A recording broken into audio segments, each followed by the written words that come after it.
Welcome to the annual meeting of the Junior League of Charleston.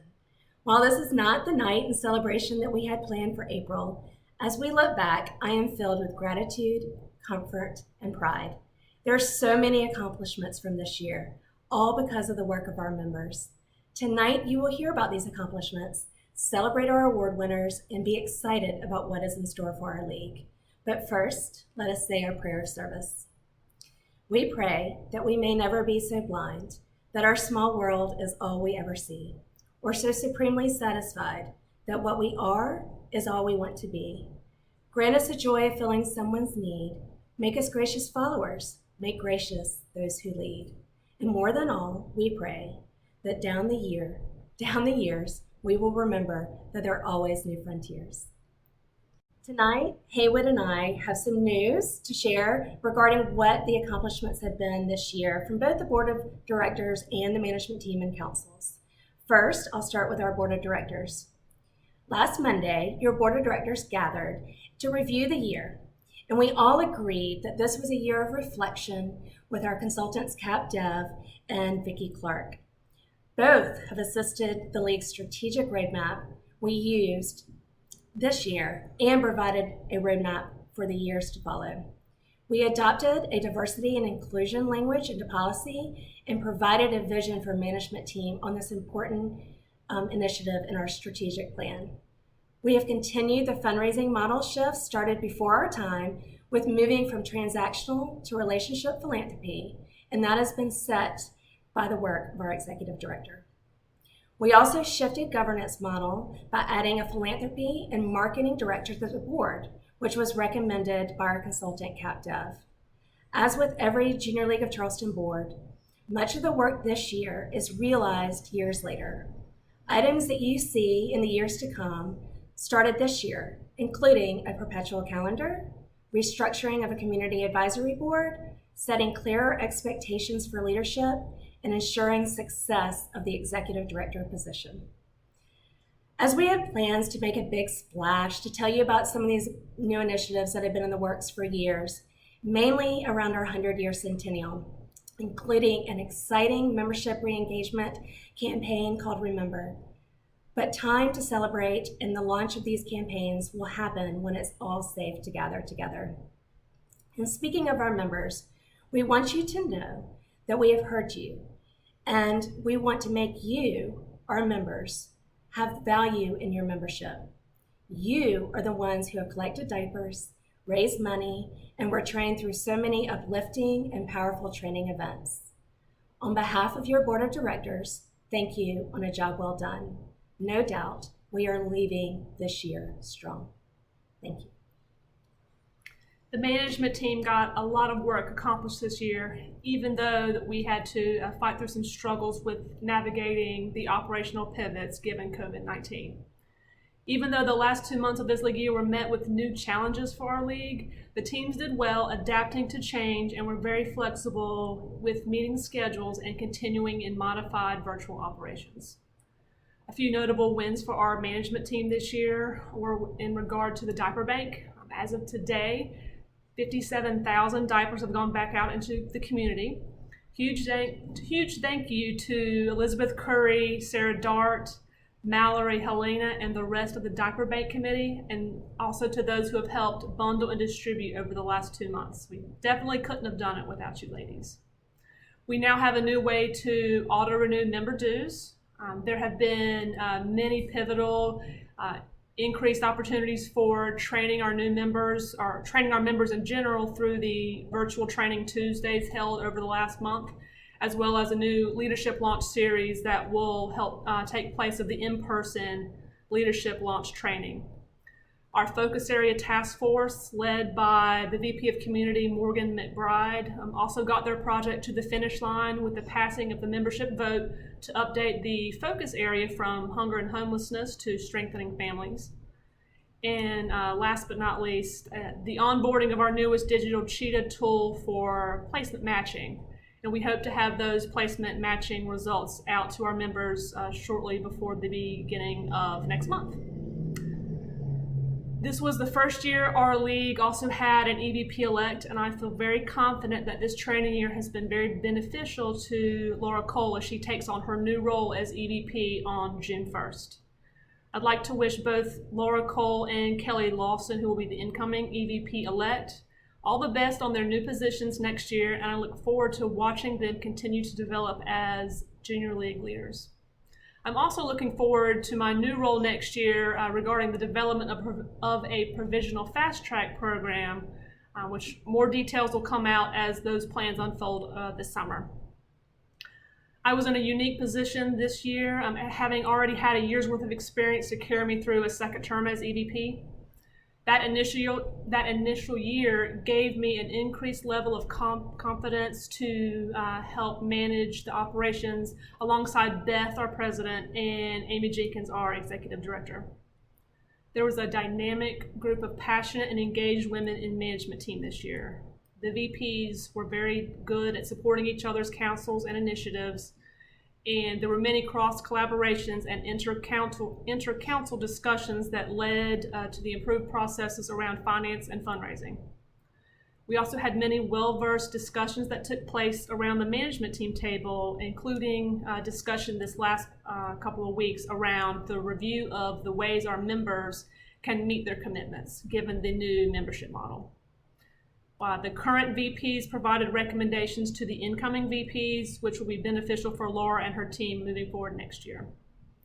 And lastly, to Beth, it has been an absolute pleasure working with you this last 4 years. You've worked extremely long hours, at least in this last couple of months. It's definitely shown as we've come a long way to implementing and accomplishing many of the strategic goals outlined during our time frame together. There are almost too many to mention, but I'm very proud of all that we've done and all of our members have helped us to accomplish, and I will never forget our time together in the Junior League. I won't forget it either, and we're going to celebrate you a little bit later in the meeting. So thank you, Haywood. Thank you to our management team and councils on a job well done. And now we'll have our annual review of our finances from our treasurer, Megan Norvell. Hey everyone, it's good to see y'all tonight. I am happy to report that the league is projected to end the year with a positive cash flow. We did have a reduction in our spending during the COVID-19 pandemic, and that has helped us immensely. We also wrote a more conservative budget moving into the 2020-2021 league year, as reflecting of the uncertainty that we're still finding ourselves in at this point. Our balance sheet reflects that the league's assets are just over $600,000 currently. Some of the highlights from this year was raising more than $42,000 through fundraising council events and over $22,000 in annual fund and sustainer circle giving. Our boutique has sold more than $24,000 worth of products. And for our spending, we were able to bring in Cap Dev to assess the league and advise us as we move into the 100-year celebration. Other highlights on our spending was spending almost $20,000 on training for all of our partners, including bringing in Vicki Clark to serve our members. We also supported community partners in Diaper Bank with over $37,000 in funding. As we continue to navigate the COVID pandemic, we will continue to stay conservative, but we feel confident with the savings and assets we have in place from the previous boards that we will stay strong and continue to serve the greater Charleston community for many years to come. Thanks everyone. Hope y'all have a great night. Thank you, Megan, and thank you to all the finance team that have just been incredible. It has been a little bit of a roller coaster, but we did it. And for our members, there is going to be some more information and a link so that if you want to go into our finances, it will be there for you. That's right. And a shout out to Taylor Hamilton, our VP of Finance this year. I could not have done it without her, and the entire Finance Council team. Y'all are awesome, and I look forward to seeing everyone hopefully soon. Thank you.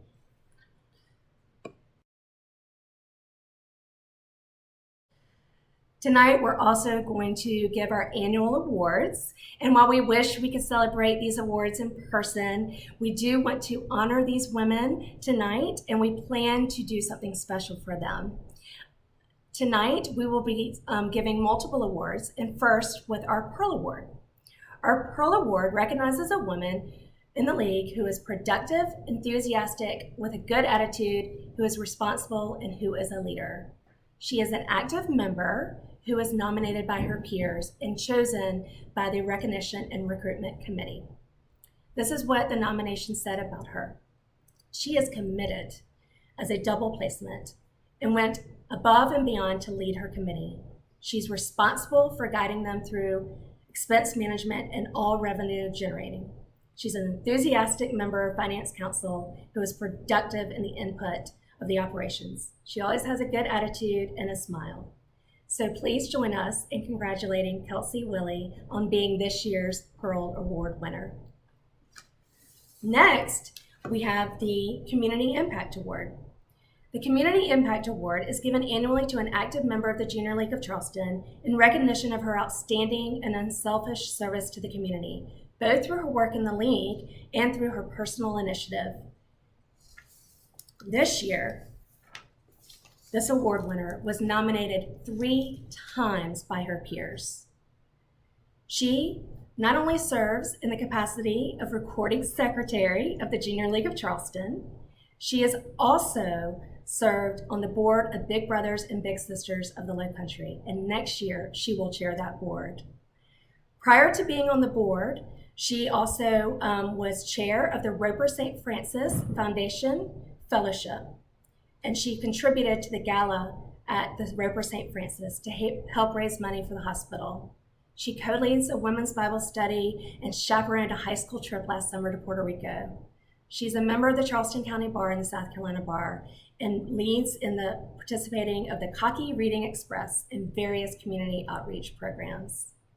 I am also proud not only to serve with Tori Spearman as our Community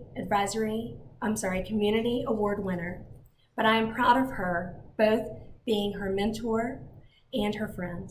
Congratulations, Tori, on this award. Well deserved. Next, we have the D. Holmes Norton Sustainer Award.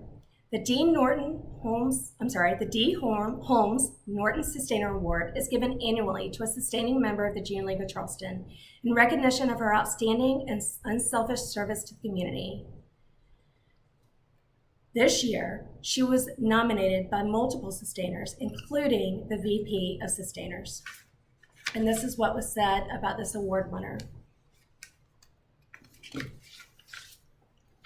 She served her committee with enthusiasm and dedication. She stepped up to every challenge with delight and a can-do spirit that made everything seem so effortless. She is the epitome of a Junior League role model, and I am blessed to have been able to serve with her. She's also a lot of fun. Please have us congratulate Carolyn Smith on the D. Norton Sustainer Award for 2020. I have also been proud to get to know Carolyn because she is a past president of the Junior League of Florence. Congratulations, Carolyn. And now for our final award winner of the 2020 year. The final award is the Lara Provisional Award. It is given annually to a provisional member of the Junior League of Charleston in recognition for her outstanding and unselfish service to the community, both through her work in the league and through her personal initiative. This year, this provisional, and I'm going to read what her nomination is, has been from day one. She has been so enthusiastic about the league and was always the first to tag the league in all of her pictures of volunteer shifts and training. She completed an impressive 15 service shifts this year and 13 trainings.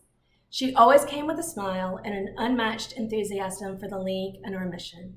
Please help us congratulate Amber McElduff. Congratulations, Amber, on this award. And I would be remiss if I didn't make sure that we also recognize the work of Haywood Tishner. Haywood and I have served together in the league for a long time, but it takes leading together for the past 3 years to really get to know someone. You have been my sounding board, my partner in crime who's not afraid to follow me on my crazy adventures during our league travels, and an analytical queen who has taught me so much about technology, a lot about technology. And she is my friend who I will treasure long into our league years together. I can't wait to see you at a Sustainer event. Haywood, thank you for your leadership, not only for the leadership that you've given in the past 2 years as EVP, but for your service as Secretary and Treasurer. We really appreciate you and we love you. Thank you. Thank you. Oh, Beth. And with that, we will bring in Beth Meredith and start our transition into the 2020 and 2021 year. 2 years ago, with many of my league friends, my mother, my aunts, and family attending, I shared a message about how important we are as an organization that honors our past, works to empower women in the present, and strives for the future. The Junior League is unique as a women's leadership organization. In that speech 2 years ago, I challenged everyone to think about how one small act can really make a difference in someone's life. There have been many small acts over the past 2 years. I could not be more proud to have led this organization. The training I received in my roles in this league have been life-changing, and the friendships that I've made with women all over the world. There are many big picture items that have been accomplished. Together, we have improved systems and technology to advance the membership and training experiences. And we have created an organizational structure that allowed us to have an executive director and operational manager who in 1 year have already transformed our league. Tonight is not how I envisioned, and I have so many people to thank. I'm going to be reaching out to all of y'all this week, but for now, I would like to thank the many past presidents, former and current leaders who have been my rock. I have stood on your shoulders as you prepared our way. No doubt, we are better together. I would also be remiss if I didn't thank my family. My husband, Jimmy, and my 3 children who have grown up in this office. I have tried to make them proud. I often bring them treats for my conferences so they can remember the work that I have done in a way that a child can. And I've tried to set the example in our home of servant leadership. Now, I pass this gavel with so much history to a visionary leader. I know that these are uncertain times, but Beth's strength and big picture vision will be an asset to our league. The Junior League of Charleston is in great hands with incoming leadership, and we are all better together. So with that, Beth, I'll welcome you as president of the Junior League of Charleston. Thank you. You know we're social distancing when you can't hug after that, right? Beth has taken the big leap in the first 2-year president. So when she initially came into this role, she thought she was going to get 1 year, but she very courageously signed up for 2 years. And under her leadership came that Cap Dev model, which is going to set us up for success as we work towards our centennial. And also through that model, hiring our first executive director and reframing that operations manager position that Maggie Bice has. So many accomplishments there. And then not to leave out the work of the membership model. So I'm going to virtually clap for you and send a virtual hug and hope that you can keep this alive, because it's not something I could do in my house. So I wish you luck with that. Yeah, very low water maintenance plants. She knows me well. And we're so thrilled that Jimmy and your family get to have you back. And we know that you come from a long line of Junior League women, and they must be so proud of your service. So thank you for all that you've done. Thank you. And as we close out our annual meeting, 2020 is going to be reimagining for us. We're going to reimagine how the Junior League of Charleston operates, but that's okay, because guess what? We've done that before. Our women survived Hurricane Hugo, and in a time where our community was blown apart literally, we were able to raise money to begin the Dede Norton Low Country Children's Center. We also redirected our efforts and put those back into the Low Country, back into our home, and we had a very successful year. So if we can get through that, we can get through anything together. And our theme this year is going to be one team, one mission. So we look forward to having you feel that as we get to hopefully hug your neck sooner rather than later in an in-person meeting. So take care, and we'll see you soon.